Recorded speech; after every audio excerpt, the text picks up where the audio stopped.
ցեզ սիրելի բարեբաշտ հայրիկ, մեր պատգամը այսօր կքաղենք Ղուկասու ավետարանի 16-րդ գլուխեն 13-րդ համարն է, որտեղ Տերը կպատկամե մեզ, թե ոչ ոք կրնա երկու տիրոջ ծառայել։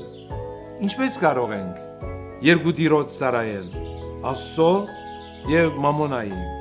Արդարև ճշմարիտ Տերը Աստված ինք է եւ այլ իմաստով ճակերտավոր իմաստով Մամոնան է։ Մենք մեր ծառայությունը կընծայենք հավիտենական Աստծուն, որ արարիչն է դիեզերքի եւ որ աշխարհ ուղարկեց իր միածին որդին մարդկանց հոգիներու փրկությանը համար։ Ճշմարիտ ծառայությունը Աստուծո ընծայված կյանքն է, իսկ Մամոնային դրվածը չի կրնար թարգմանվել նույն ցևով։ Քանզի Աստված մեզի կներկայանա որպես ճանապարհը, ճշմարտությունն ու կյանքը։ Ծառայեցեք Աստուծո ձեր բովանդակ կյանքով, աղոթքով խոնարհեցեք Աստծո ներկայության։ Ամեն։